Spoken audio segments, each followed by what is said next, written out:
এগুলো কোনো গাল গল্প নয়, কোনো কেচ্ছা কাহিনী নয়, এগুলো কিন্তু ইসরায়েলি রিওয়ায়াতও নয়, সহিহ হাদিস। এগুলা নবী সাল্লাল্লাহু আলাইহি ওয়াসাল্লাম হাদিসগুলো বলেছেন, এক সরিষা দানা পরিমাণ মিথ্যা নাই এখানে।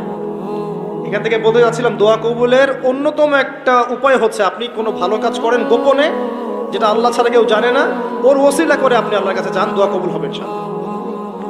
আরেকটা অপশন হচ্ছে আল্লাহ পাকের যে নাম এবং সিফতগুলো আছে এগুলোকে ওসিলা করে দোয়া করা।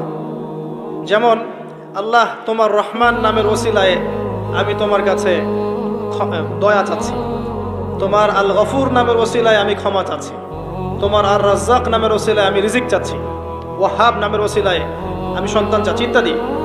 কথা কি বুঝতে পারছেন? যে নামের সাথে যে বিষয়টা যায় এটা ওসিলা করে আপনি দোয়া করলে ইনশাআল্লাহ তাআলা আপনি আপনার ফলাফল পাবেন। আর একটা সবচেয়ে বড় অস্ত্র শিখিয়ে দিচ্ছি, এটা আমি কাউকে শিখাইনি আজ পর্যন্ত, আজকেই প্রথম। এবং আমি আমার জীবনে দেখেছি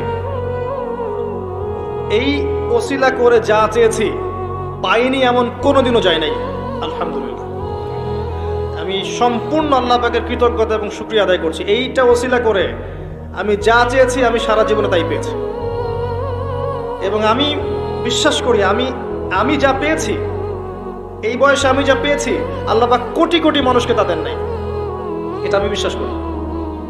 এই বয়সে আমি যা পেয়েছি আল্লাহ পাক আমাকে যা দিয়েছেন, যত দিয়েছেন, কোটি কোটি মানুষকে আল্লাহ পাক তা দেন নাই, আমি এমনটাই মনে করি। আমি কি শিখাই দেব সেটা?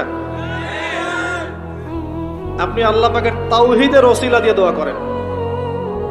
দোয়া করতে করতে আল্লাহকে বলেন, আল্লাহ তোমার তাওহীদের কালিমা লা ইলাহা ইল্লাল্লাহ এর ওসিলা করে তোমার কাছে আমি চাচ্ছি, আপনি পাবেন ইনশাআল্লাহ। যদি আপনার রিজিক হালাল হয়, যদি আপনার আকীদায় শিরক না থাকে, যদি আপনার আমলে বেদাত না থাকে, ইনশাআল্লাহ পাবেন। এর পরেও দুটো কথা আছে, সেটা হলো যদি দেখেন পান নাই, ইনস্ট্যান্ট পান নাই, মনে করবেন না দোয়া কবুল হয় নাই। এমনও দোয়া আছে যে আমি 10 বছর থেকে করছি এখনো পাইনি। এমনও দোয়া আছে আমি নিজেই 10 বছর থেকে করছি, আমার কাছে মনে হয় 2009-10 সাল থেকে আমি করছি, এখন পর্যন্ত পাইনি, ইনশাআল্লাহ পাবো। তো ইনস্ট্যান্ট সব পেতে হবে এমন নয়। যদি দেখেন পান নাই, তার মানে 3টা বিষয় ঘটেছে। একটা, বান্দা দোয়া করেছে, সাথে সাথে কবুল করা হয়নি, আপনাকে এটা উপযুক্ত সময় দেয়া হবে ইনশাআল্লাহ। 2 নাম্বার, এই যে আপনি আল্লাহর কাছে চেয়েছেন, এর ওসিলা আল্লাহ পাক আপনার আমল, আপনার তাকদীর থেকে কোনো বিপদ আপদ সরিয়ে দিয়েছেন, আপনি বুঝতে পারেননি। আপনি দোয়া করেছেন, হয়তো মনে হচ্ছে আপনি পান নাই, কিন্তু এর ওসিলায় আল্লাহ পাক আপনার তাকদীর থেকে কোনো বিপদকে মিটিয়ে দিয়েছেন, আপনি বুঝতে পারেননি।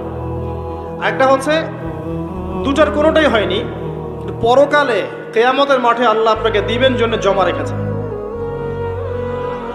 অতএব দোয়া করলে কোনো লস নাই।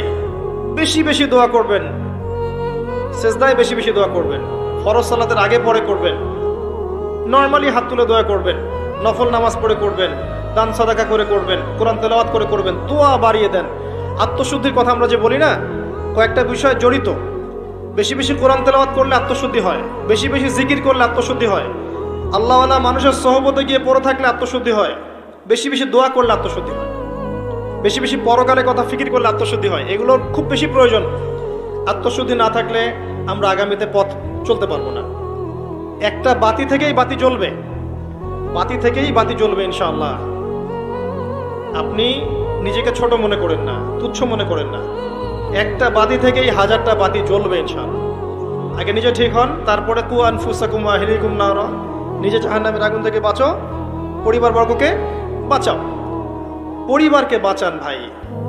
পরিবার খুব কঠিন জিনিস, কারণ পরিবার কথা শুনতে চায় না। হ্যাঁ, দেখবেন মানুষ কথা শুনবে, পরিবারের লোক কথা শোনে না, এমন হবে।